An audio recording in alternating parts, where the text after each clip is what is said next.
आप सब देख रिया हो झलकों दंत और रो यूट्यूब चैनल। आप वीडियो को पूरा देख के कहानी पूरी सुनो और जानो पुरानी बातें। और चैनल न सब्सक्राइब करो और लाइक करो शेयर करो। माता सीता व शुकी। एक दिन परम सुंदरी सीता जी सखियों के साथ उद्यान में खेल रही थी। वहां उन्हें शुक पक्षी का एक जोड़ा दिखाई दिया जो बड़ा मनोरम था।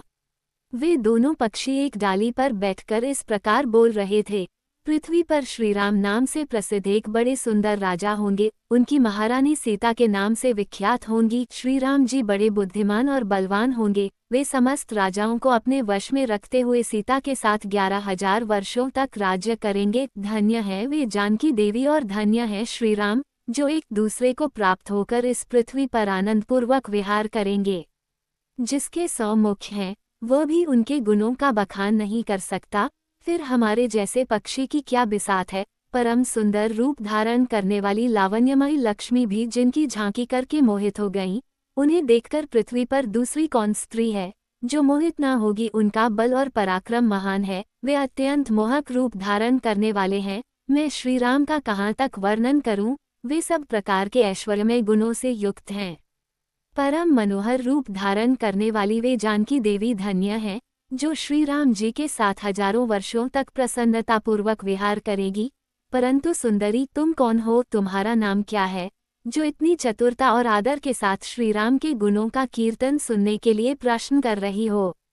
उद्धरण। शुकी की ये बातें सुनकर जनक कुमारी सीता अपने जन्म की ललित एवं मनोहर चर्चा करती हुई बोली, जिसे तुम लोग जानकी कह रहे हो, वह जानकी की पुत्री मैं ही हूँ। मेरे मन को तुभाने वाले श्रीराम जब यहाँ आकर मुझे स्वीकार करेंगे, तभी मैं तुम्हें छोड़ूंगी, अन्यथा नहीं, क्योंकि तुमने अपने वचनों से मेरे मन में लोभ उत्पन्न कर दिया है।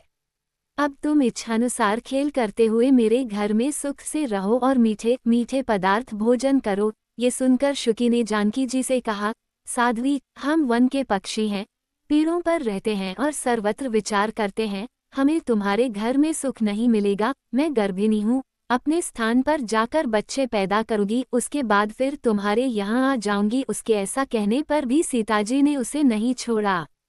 तब उसके पति शुक ने विनीत वाणी में उत्कंठित होकर कहा, सीता, मेरी सुंदरी भार्या को छोड़ दो, इसे क्यों रख रही हो। शोभने, ये गर्भिणी है, सदा मेरे मन में बसी रहती है। जब ये बच्चों को जन्म दे लेगी, तब मैं इसे लेकर तुम्हारे पास आ जाऊंगा।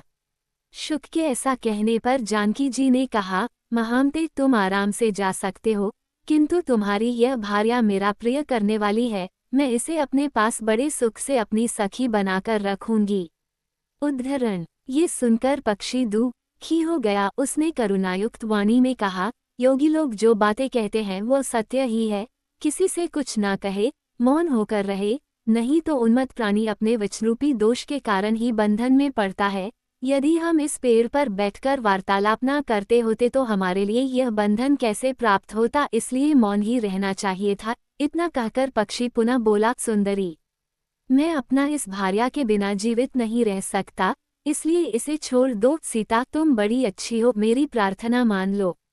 इस तरह नाना प्रकार की बातें कहकर उसने समझाया, परंतु सीता जी ने शुकी को नहीं छोड़ा। तब शुकी ने पुनः कहा, सीते, मुझे छोड़ दो, अन्यथा शाप दे दूंगी। सीता जी ने कहा, तुम मुझे डराती धमकाती हो, मैं इससे तुम्हें नहीं छोड़ूंगी। उद्धरण। तब शुकी ने क्रोध और दुख में आकुल होकर जानकी जी को शाप दिया, जिस प्रकार तू मुझे इस समय अपने पति से विलग कर रही है, वैसे ही तुझे स्वयं भी गर्भिणी अवस्था में श्रीराम से अलग होना पड़ेगा। यूं कहकर पति वियोग के शोक में उसके प्राण निकल गए। उसने श्रीराम का स्मरण तथा पुनः पुनः राम नाम का उच्चारण करते हुए प्राण त्याग किया था। इसलिए उसे ले जाने के लिए सुंदर विमान आया और वह शुकी उस पर बैठकर भगवान के धाम को चली गई। भार्या की मृत्यु हो जाने पर शुक शोक से आतुर होकर बोला, मैं मनुष्यों से भरी हुई श्रीराम की नगरी अयोध्या में जन्म लूंगा और इसका बदला चुकाऊंगा। मेरे ही वाक्य से उद्वेग में पड़कर तुम्हें पतिवियोग का भारी दुख उठाना पड़ेगा। ये कहकर उसने भी प्राण छोड़ दिया। उद्धरण। उनको ऐसी बातें करते देख सीता जी ने सोचा, ये दोनों मेरे ही जीवन की मनोरम कथा कह रहे हैं, इन्हें पकड़कर सभी बातें पूछूं। ऐसा विचार कर उन्होंने अपनी सखियों के द्वारा उन दोनों को पकड़वाकर मंगवाया और उनसे कहा, तुम दोनों बहुत सुंदर हो, डरना नहीं, बताओ तुम कौन हो और कहाँ से आए हो, राम कौन है और सीता कौन है, तुम्हें उनकी जानकारी कैसे हुई, इन सारी बातों को शीघ्रातिशीघ्र बताओ। मेरी ओर से तुम्हें कोई भय नहीं होना चाहिए। सीता जी के इस प्रकार पूछने पर उन पक्षियों ने कहा, देवी, वाल्मीकि नाम से प्रसिद्ध एक बहुत बड़े महर्षि हैं, जो धर्मज्ञों में श्रेष्ठ माने जाते हैं। हम दोनों उन्हीं के आश्रम में रहते हैं। महर्षि ने रामायण नामक एक महाकाव्य की रचना की है, जो सदा ही मन को प्रिय जान पड़ता है। उन्होंने शिष्यों को उसका अध्ययन कराया है तथा प्रतिदिन वे संपूर्ण प्राणियों के हित में संलग्न रहकर उसके पद्यों का चिंतन किया करते हैं। उसका कलेवर बहुत बड़ा है, हम लोगों ने उसे पूरा पूरा सुना है। बारंबार उसका गान तथा पाठ सुनने से हमें भी उसका अभ्यास हो गया है। राम और सीता कौन है, ये हम बताते हैं तथा इसकी भी सूचना देते हैं कि श्री राम के साथ क्रीड़ा करने वाली जानकी के विषय में क्या क्या बातें होने वाली हैं। तुम ध्यान देकर सुनो। महर्षि ऋष्यशृंग के द्वारा कराए हुए पुत्रेष्टि यज्ञ के प्रभाव से भगवान विष्णु, राम, लक्ष्मण, भरत, शत्रुघ्न ये 4 शरीर धारण करके प्रकट होंगे। देवांगनाएं भी उनकी उत्तम कथा का गान करेंगी। श्री राम महर्षि विश्वामित्र के साथ भाई लक्ष्मण सहित हाथ में धनुष लिए मिथिला पधारेंगे। वहां वे एक ऐसे धनुष को, जिसे दूसरा कोई उठा भी नहीं सकेगा, तोड़ डालेंगे और अत्यंत मनोहर रूप वाली जनक किशोरी सीता को अपनी धर्मपत्नी के रूप में ग्रहण करेंगे। फिर उन्हीं के साथ श्री राम जी अपने विशाल साम्राज्य का पालन करेंगे।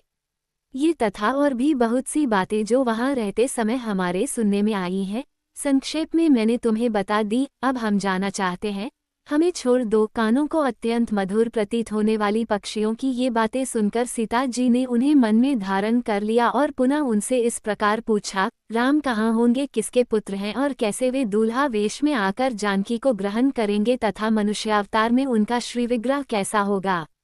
उनके प्रश्न को सुनकर शुकी मन ही मन जान गए कि ये ही सीता हैं। उन्हें पहचान कर वह सामने आकर उनके चरणों में गिरकर बोली, श्री राम का मुख कमल की कली के समान सुंदर होगा, नेत्र बड़े बड़े और खिले हुए पंकज की शोभा को धारण करने वाले होंगे, नासिका ऊंची, पतली तथा मनोहारिणी होगी, दोनों भौहें सुंदर ढंग से मिली होने के कारण मनोहर प्रतीत होंगी, गला शंख के समान सुशोभित और छोटा होगा, वक्ष स्थल उत्तम, चौड़ा और शोभा संपन्न होगा, उसमें श्रीवत्स का चिन्ह होगा, सुंदर जांघों और कटिभाग की शोभा से युक्त दोनों घुटने अत्यंत निर्मल होंगे, जिनकी भक्तजन आराधना करेंगे। श्रीराम जी के चरणारविंद भी परम शोभायुक्त होंगे और सभी भक्तजन उनकी सेवा में सदा संलग्न रहेंगे। श्री राम जी ऐसा ही मनोहर रूप धारण करने वाले हैं।